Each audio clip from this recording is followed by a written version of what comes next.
ሰላምና ጤና በያላችሁበት ዓለም ዳርቻ ሁሉ ይሁንላችሁ። በዛሬ ትምህርታችን የብዙዎች ጥያቄ የሆነውን መሰረታዊ ሐሳብ እንመለከታለን። አንድ ሰው በቀን ሊጠቀመው የሚገባው የእንቁላል መጠን ብዛት ምን ያህል ነው? ገደቡ ስንት ነው? ይህን በተብራራና ሳይንስ ላይ መሰረት ባደረገ መልኩ እንመለከታለን። ይህ ቪዲዮ ሰውነታችሁ ከእንቁላል ያለምንም የጎንዮሽ ጉዳቶች እንዴት ጥቅሞችን ማግኘት እንደምትችሉ የሚያስጨብጣችሁ መረጃን የሚያቀብላችሁ ጠቃሚ ትምህርት ነው። ትምህርቱን ለሌሎች በማጋራትም እንዲጠቀሙበት የራሳቸውን የቤተሰቦቻቸውን ጤና እንዲጠብቁ አድርጉ። ከብዙ አክብሮትና ትህትና ጋር ይህን ትምህርት ላይክ ማድረጋችሁን አትዘንጉ። የእናንተ ላይክ የዩቲዩብ አልጎሪዝሙን በመደገፍ ብዙ ሰዎች ጋር እንዲደርስ እንዲማሩበት ያደርጋል። ለቻናሌ አዲስ የሆናችሁ ሰዎች ዶክተር ዳን ይባላለሁ። ቻናሌን ሰብስክራይብ በማድረግ ከጎን ያለውን የደውል ምልክት አንድ በመጫን በመለቃቸው ትምህርቶች የራሱንና የቤተሰቡን ጤና ይጠብቁ። አንድ ሰው በቀን ሊጠቀመው የሚገባው የእንቁላል መጠን ምን ያህል ነው የሚለውን ጥያቄ ከብዙ ሁኔታዎችና ሐሳቦች ጋር ይያያዛል። በጥቅሉ ከተመለከትነው በቀን መጠቀም ስላለብን የእንቁላል መጠንና ብዛት በግልጽ የተቀመጠ መረጃ ወይም ሐሳብ የለም። እያንዳንዱ የሚነሱ ሐሳቦችና የመጠን ብዛቶች ከሌሎች ተያያዥ ሁኔታዎች ጋር የሚገናኙ የሚተሳሰሩ ናቸው። ከሁሉም ባለፈ ግን እያንዳንዱ የምንጠቀመውን ነገር በመጠንና በልክ መጠቀም እጅግ አስፈላጊና ጠቃሚ ነው። በቀን ምን ያህል እንቁላል መጠቀም አለብን የሚለውን ሐሳብ ስንመለከት የመጀመሪያ ልናየው የሚገባው የጤንነት ሁኔታችን ነው። አንደኛ፣ አንድ ሰው ከልብ ጋር ተያይዞ ከዚህ በፊት ያጋጠመው ጤና እክል ካለ ወይም የሚሰማው የጤና እክልና ሁኔታዎች ካሉ የሚጠቀመው የእንቁላል መጠን ላይ ጥንቃቄ ሊያደርግ ይገባል። በይበልጥ ደግሞ እንቁላሉን የሚጠቀምበት መንገድ ከፍተኛውን ድርሻና ቦታ ይወስዳል። ለምሳሌ ያክል ከልብ ጋር ተያይዞ በግልጽ የታወቀ የጤና እክል ወይም ጤናማ ያልሆኑ ስሜቶች የሚሰማው ሰው እንቁላልን በሲድ ኦይል ከዚህ በፊት በተደጋጋሚ በጠቀስኩላችሁ የዘይት አይነቶች የአኩሪ አተር ዘይት፣ የበቆሎ ፍሬ ዘይት፣ የሱፍ ዘይት፣ የጥጥ ፍሬ ዘይትና ተመሳሳይ ሲድ ኦይሎች በእንዲህ አይነት ዘይት አይነቶች ጠብሶ በሚመገብበት ጊዜ እነዚህ ዘይቶች ውስጥ ያለው ሃይድሮጅን አብዛኛዎቹ ከላይ ጠቀስኳቸው ዘይቶች ሃይድሮጅኔትድ የሆኑ ናቸው። ፓርሻሊ ወይም ሙሉ በሙሉ ሃይድሮጅኔትድ የሆኑ ሃይድሮጅን የያዙ ናቸው።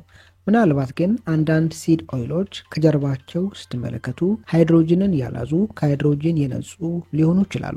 ከላይ ጠቀስኳቸው የዘይት አይነቶች በውስጣቸው ሃይድሮጅን የያዙ ከሆነ ሃይድሮጅኔትድ የሆኑ ከሆነ እነዚህ ዘይቶች ውስጥ ያለው ሃይድሮጅን ኦክሲዴሽን ተብሎ የሚጠራውን ኬሚካላዊ ለውጥ በማስከተል ጤናማ ያልሆኑ ፍሪ ራዲካሎች ጎጂ ሞለኪውሎች እንዲመሰረቱ ሊያደርግ ይችላል። በእንዲህ አይነት ሁኔታ ተዘጋጅቶ የተጠበሰ እንቁላልን አንድ ሰው ከልብ ጋር ተያይዞ ጤና እክል ያለበት ሲመገብ የደም ቧንቧ ግድግዳን በመጉዳትና እዛ ላይ አደጋን በማስከተል ተከስቶ የነበረውን የልብ ህመምና ተመሳሳይ ስሜቶች ሊያባብሰው ይችላል። ከልብ ጋር ተያይዞ የሚታወቅ የጤና እክል ያጋጠማችሁ ወይም ጤናማ ያልሆኑ ስሜቶች የሚሰማችሁ ሰዎች አንደኛ፣ የምትጠቀሙትን እንቁላል ቀቅላችሁ ብቻ ተጠቀሙ። ሁለተኛ፣ በቀን ከአንድ ወይም ከሁለት ፍሬ እንቁላል በላይ አትጠቀሙ። ሁለተኛው፣ ታይፕ 2 የስኳር በሽታ ያለባቸው ሰዎች። ታይፕ 2 የስኳር በሽታ ያለባቸው ሰዎች በቀን የሚጠቀሙት የእንቁላል መጠን ከአንድ ከሁለት ባይበዛ መልካም ነው። ሌላው ልታሰምሩበት የሚገባው መሰረታዊ ሐሳብ ታይፕ 2 የስኳር በሽታ እንዳለባችሁ ካረጋገጣችሁ ፈጽሞ እንቁላልን ከላይ በጠቀስኳቸው የዘይት አይነቶች ጠብሳችሁ አትጠቀሙ። እንዲህ አይነት አጠቃቀም በደማችሁ ውስጥ በከፍተኛ መጠን እየተዘዋወረ ያለው ስኳር የስኳር ሞለኪውል ግላይኬሽን ተብሎ የሚጠራውን ለጤናችን አስጊ የሆነውን ኬሚካላዊ ለውጥ እንዲያካሄድ ምቹ ሁኔታን ሊፈጥርለት ይችላል። አንድ ሰው ለታይፕ 2 ስኳር በሽታ ተጋልጦ ያለ እንቁላልን ከላይ በጠቀስኳቸው የምግብ ዘይቶች ጠብሶ ሲመገብ እንቁላል ውስጥ ያሉ ፋቶችና ኮሌስትሮሎች ላይ ጤናማ ያልሆነ ኬሚካላዊ ለውጥ ኦክሲዴሽን ተብሎ የሚጠራው በማስከተል እንቁላል ውስጥ የነበሩ ጤናማ ፋቶችና ኮሌስትሮሎች ለግላይኬሽን ሪአክሽን ኬሚካላዊ ለውጥ የሚመች ቅርጽን አወቃቀርን እንዲይዙ ያደርጋል። በእንዲህ አይነት ሁኔታ እነዚህ በቀጥታ ሰውነታችን ውስጥ ሲገቡ በደም ቧንቧ ውስጥ ከሚሰራጨው ግሉኮዝ ስኳር ጋር ይህን አይነት ጤናማ ያልሆነ ግላይኬሽን ተብሎ የሚጠራውን ኬሚካላዊ ለውጥ ይፈጥራሉ፣ ያካሂዳሉ። ይህ ኬሚካላዊ ለውጥ ለጤናችን አስጊ የሆነበት ዋነኛ ምክንያት አያይዞ ለጤና አስጊ የሆኑ ተረፈ ምርቶችን፣ ኬሚካሎችን ስለሚያመርት ነው። እነዚህ ጎጂ ኬሚካሎች ሰውነታችን በኢንሱሊን ሆርሞን አማካኝነት ስኳርን የሚቆጣጠርበትን ስርዓት ከማዛባት ባለፈ ሌሎች መሰረታዊ ጤና እክሎችን ሊያስከትሉ ይችላሉ። ሶስተኛው ከፍተኛ የሆነ የኮሌስትሮል መጠን መሰራጨት በደማችሁ ውስጥ ያለ ሰዎች እናንተም በቀን የምትጠቀሙት የእንቁላል መጠን ከአንድና ከሁለት በላይ ባይሆን መልካም ነው። ከሁሉ ባለፈ ግን በይበልጥ ደግሞ የኮሌስትሮል መጠናችሁ በደማችሁ ውስጥ ከፍ ያለ ሰዎች እንቁላልን ጠብሶ ከመጠቀም ተቆጠቡ። በደማችን ውስጥ ከመጠን ከፍ ያለ የኮሌስትሮል መጠን መሰራጨት እያለ እንቁላልን ጠብሶ መመገብ በይበልጥ ሁኔታዎችን ሊያባብስና በደም ውስጥ የሚሰራጩ ኤልዲኤል ተብሎ የሚጠሩ ኮሌስትሮሎች ለጤናችን አስጊ ወደሆኑ ስሞል ደንስ ተብሎ የሚጠሩ የኮሌስትሮል አይነቶች እንዲቀየሩና ሁኔታዎችን ይበልጥ እንዲያባብሱ ምክንያት ሊሆን ይችላል።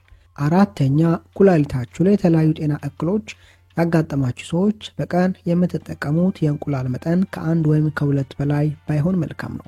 ሌላው እናንተ ከእንቁላል ባለፈ በውስጣቸው ከፍ ያለ ፕሮቲን የያዙ ምግቦችን የምትመገቡ ከሆነ በዚህ ወቅት የምትጠቀሙት የእንቁላል መጠን ከአንድ ባያልፍ መልካም ነው። አንድ ሰው ሌሎች የፕሮቲን ይዘት ያላቸው ምግቦች ማይመገብ ከሆነ ግን 2 እንቁላል በቀን መጠቀም ይችላል። የሚጠቀምበት መንገድ ቀቅሎ ቢሆን መልካም ነው። አምስተኛ በቀን ውስጥ የአካል ብቃት እንቅስቃሴዎችን የምታደርጉ ሰውነታችሁ በይበልጥ ጡንቻዎቻችሁ የአካል ብቃት እንቅስቃሴ እንዲያደርግ የምታደርጉ ሰዎች መሮጥ ሊሆን ይችላል፣ ክብደት ማንሳት ሊሆን ይችላል። እንዲህ አይነት ሰውነታችሁ ጡንቻን መስልን በይበልጥ እንዲጠቀም የሚያደርጉ እንቅስቃሴዎችን የምትሰሩ ሰዎች በቀን ከ4 እስከ 5 እንቁላል መጠቀም ትችላላችሁ። ተመራጩና ለጡንቻ ግንባታና እደሳ እንዲሆናችሁ እንቁላልን የምትጠቀሙበት ሁኔታና መንገድ ቀቅሎ ቢሆን መልካም ነው። የመጨረሻው አንድ ሰው ምንም አይነት የጤና እክል ከሌለበት የታወቀ ከላይ ጠቀስኩት አይነት የጤና እክል ከሌለበትና ጤናማ ከሆነ በቀን ከ1 እስከ 3 እንቁላልን ቀቅሎ መመገብ ይችላል። እንቁላልን ቀቅሎ መመገብና ለሰውነቱ ጥቅሞችን መስጠት ይችላል። የመጨረሻው የማካፈላችሁ ሐሳብ እንቁላልን መጠቀም የሌለበት ሰው አለ ወይ የሚለውን ጥያቄ መመለስ ነው። በግልጽ የታወቀ የተለየ ሰው የለም። ከላይ እንደጠቀስኩላችሁ እንዳለን የጤንነት ሁኔታና እንዳጋጠመ ጤና እክል የአጠቃቀም ልዩነቶችና ጥንቃቄዎች ሊደረጉ አትኩሮት ሊሰጣቸው ይገባል። በእንቁላል አስኳልና በነጩ የእንቁላል ክፍል መሃል ልዩነት አለ ወይ የሚል ጥያቄ ኮሜንት ላይ ተመልክቻለሁ። በእንቁላል አስኳሉና በነጩ መካከል ያለው ዋነኛ ልዩነት ነጩ የእንቁላል ክፍል ወይም አስኳል ውጭ ያለው የእንቁላል ክፍል በውስጡ ኦልሞስት ያለው የኮሌስትሮል መጠን 0 ነው። አንደኛው ልዩነት ይሄ ነው። ሁለተኛው ልዩነት ነጩ የእንቁላል ክፍል አብዛኛው ክፍሉ ወይም ፓርቱ ፕሮቲን ነው። ከዛ በተጨማሪ ግን በጣም በዝቅተኛ መጠን የቢ ቫይታሚን ኮምፕሌክስ ቤተሰብ የሆኑ ቫይታሚን B2 እና ቫይታሚን B3 ይዟል። ከዛ ውጭ ያሉ አብዛኛዎቹ ኬሚካሎች ቫይታሚን A፣ ቫይታሚን D፣ ቫይታሚን E፣ ቫይታሚን K እና ጠቃሚ አንቲኦክሲዳንት ኬሚካሎች የሚገኙት የእንቁላል አስኳል ውስጥ ነው፣ ኮሌስትሮልን ጨምሮ። አንድ እንቁላል በአማካኝ ለአንድ ሰው ከ185 እስከ 200 ሚሊግራም ኮሌስትሮልን ሊያቀብል ይችላል።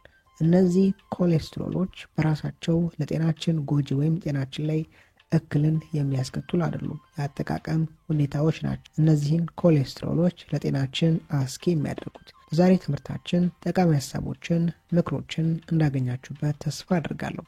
በቀጣይ በአስተማሪ ቪዲዮ እስከምንገናኝ መልካም ጊዜ ይሁንላችሁ ባይ